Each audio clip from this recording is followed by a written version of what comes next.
Hello दोस्तों, नमस्कार। Welcome back to curious for the daily dose of football.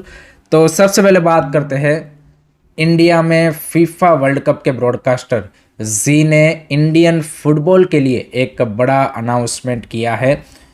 उन्होंने कल अनाउंसमेंट किया है कि फीफा वर्ल्ड कप के दौरान जो जी को सब्सक्रिप्शन से रेवेन्यू जनरेट हो रहा है उसका 15% वो इंडिया के ग्रास रूट फुटबॉल में इन्वेस्ट करेंगे। So this is a great announcement and a step by Jio to help Indian football. And इसके लिए वो यहाँ पे जो इंडियन फुटबॉल के डिफरेंट एसोसिएशन है, यहाँ पे नेशनल लेवल पे एआईएफएफ, स्टेट एफएस, फिर उसके नीचे या फिर डिस्ट्रिक्ट लेवल पे या फिर सिटी लेवल पे जो भी यहाँ पे स्टेक होल्डर्स है उनके साथ मिलके यहाँ पे ग्रास रूट लीग्स एंड उस तरीके के जो टूर्नामेंट्स है उनका यहाँ पे ऑर्गेनाइजेशन करने का वो सोच रहे हैं। सो this is a great great step from this side. And इसी तरीके के इन्वेस्टमेंट की हमें ज़रूरत है फ्रॉम द प्राइवेट सेक्टर की, जहाँ पे grass root and youth level पे ज़्यादा से ज़्यादा कंपटीशन, ज़्यादा से ज़्यादा टूर्नामेंट लीग्स हमारे प्लेयरों को मिल पाए। And that will be a great thing for the Indian football. So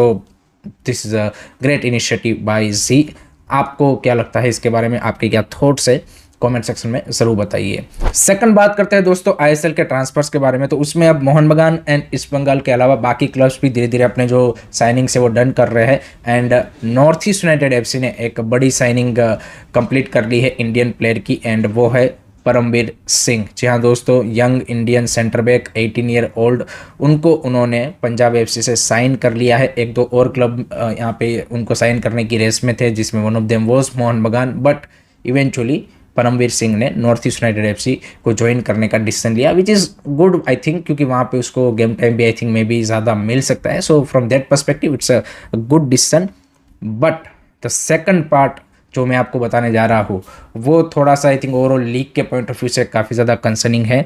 and वो ये है कि कई सारे लोग एक्सपेक्ट कर रहे थे कि भाई जो अभी आईएसएल का सिचुएशन हुआ उसके बाद भाई जो क्लब्स है वो यहाँ पे जो ये इंडियन प्लेयरों को इन्फ्लेटेड सैलरी पहले दे रहे थे उसमें वो लोग कट डाउन करेंगे, लेकिन ऐसा नहीं हुआ है। क्योंकि ये जो परमवीर का साइनिंग हुआ है उसका जो मेरे को इन्फॉर्मेशन मिला है उसके अकॉर्डिंग जो सैलरी उसको दी गई है वो काफ़ी हेफ्टी सैलरी दी गई है, somewhere around I think 70 to 90 lakh. यहाँ पे आप देखिए कि आप 18 साल के एक सेंटर बैक को दे रहे हो, so that's crazy amount of money. And वो भी नॉर्थ ईस्ट यूनाइटेड जैसा क्लब। हम यहाँ पे काफ़ी सारे लोग बोलते हैं कि भाई मोहन बगान एंड ईस्ट बंगाल ही ज़्यादा दे रहे हैं, ऐसा नहीं है भाई। There are almost you can say कि 99% of ISL clubs are paying heavily to the Indian players. तो चाहे क्लबों की हालत कैसी भी हो, लेकिन वो जो स्पेंडिंग है वो भाई यहाँ पे अभी भी उसी लेवल का चल रहा है। एंड आप देखिए कि भाई परमवीर जैसे प्लेयर को अगर इस एज में भाई इतना सैलरी मिल रहा है तो भाई वो आगे कभी सोचेगा ही नहीं कि भाई मेरे को आईएसएल के बाहर जाना चाहिए।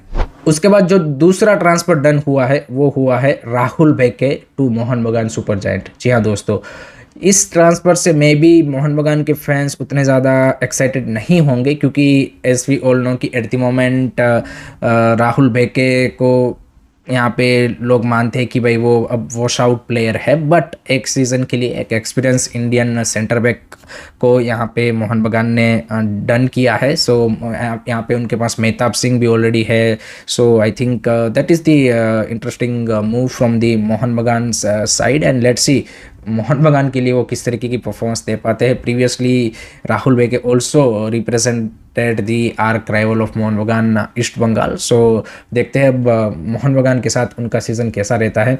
एंड आप इस साइनिंग को किस तरीके से रेट करते हो वो भी कमेंट सेक्शन में ज़रूर बताइएगा।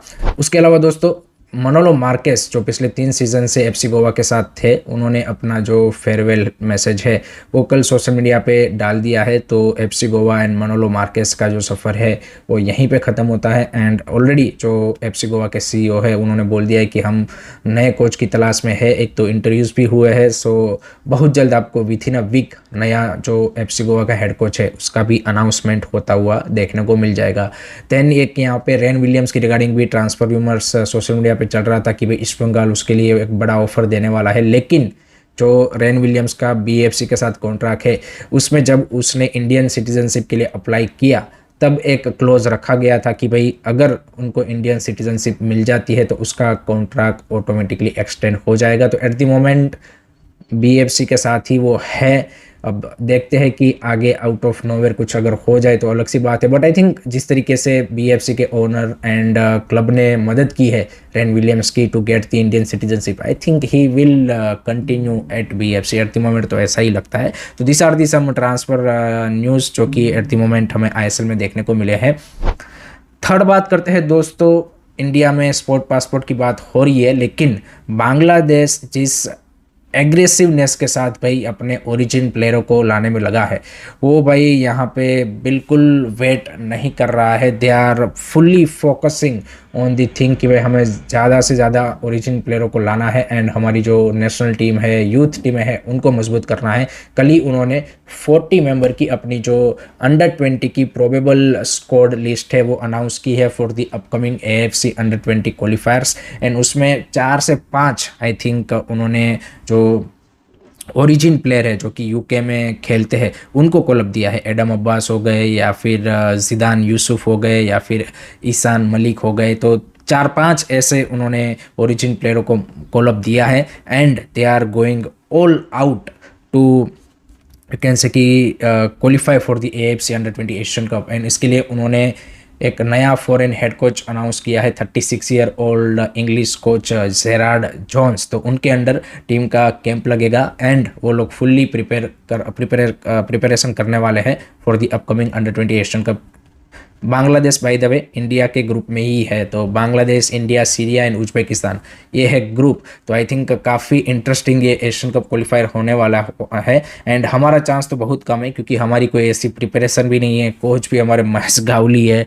सो आई थिंक हमारा तो भाई पहले से ही काम तमाम है, but Bangladesh I think doing fantastic job or fantastic work in their national teams, in senior team, in youth teams. तो I think not only at senior level but youth level पे भी आप देखिए रिसेंटली उन्होंने अंडर 20 साफ championship में भी हमको हराया, तो अब एशियन कप क्वालिफायर्स में भी भाई हरा दें, we don't know. So AFF उठो जागो और कुछ करो यार। बाकी आपका क्या ख्याल है कमेंट सेक्शन में ज़रूर बताइए। Now let's talk about FIFA World cup दोस्तों। तो फीफा वर्ल्ड कप में भाई आज थोड़ा सा थ्रेशिंग वाला दिन हमें देखने को मिला क्योंकि को होस्ट कनाडा ने भाई कतार को 6-0 से पेल दिया। यस दोस्तों, 6-0 से। कतार जिन्होंने पहले मैच में स्ट्रॉन्गर स्विट्जरलैंड के सामने 1-1 से ड्रॉ निकाला था, उनको भाई यहाँ पे कनाडा ने आके 6-0 की थ्रेशिंग दी है।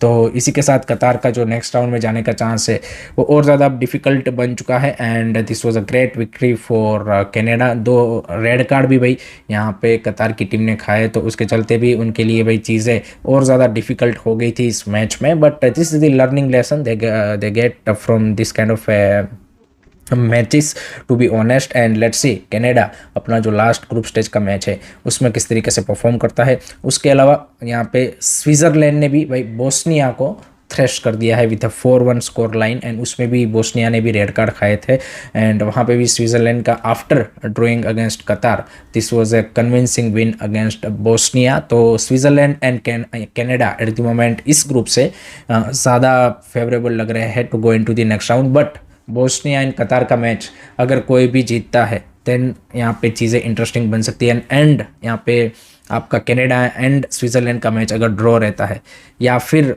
कोई एक टीम जीतता है तो भाई सेकंड प्लेस के लिए फिर चीज़ें इंटरेस्टिंग हो सकती है। तो वहाँ पे ये 2 रिजल्ट देखने को मिले हैं। उसके अलावा यहाँ पे चेक रिपब्लिक एंड साउथ अफ्रीका का जो मैच है वो भी यहाँ पे 1-0 से 1-1 से यहाँ पे ड्रॉ रहा है एंड मैक्सिको वर्सेस जो साउथ कोरिया का मैच है उसको भाई मैक्सिको 1-0 से जीत गया है। So Mexico almost confirmed for the next round, जबकि जो सेकंड प्लेस की लड़ाई है उसमें साउथ कोरिया, चेक रिपब्लिक एंड साउथ अफ्रीका तीनों अभी आप बोल सकते हैं कि रेस में है। So those are the result जो कि हमें at the moment FIFA World Cup के सेकंड मैच डे जो है ग्रुप स्टेज का उसमें स्टार्टिंग में देखने को मिल रहे हैं। तो धीरे धीरे जैसे मैंने बताया था कल कि भाई जो नेक्स्ट राउंड में जाने का पिक्चर है वो क्लियर होगा एंड नेक्स्ट राउंड में दोस्तों हर एक ग्रुप से टॉप 2 टीमें एंड 8 थर्ड बेस्ट टीमें भी जाने वाली है। तो थर्ड पोजीशन पे भी आपका चांस रहेगा। ऐसा नहीं है कि भाई थर्ड पोजीशन पे आप फिनिश करोगे तो आप क्वालिफाई नहीं कर पाओगे, ऐसा नहीं होगा। आपके पास वहाँ पे भी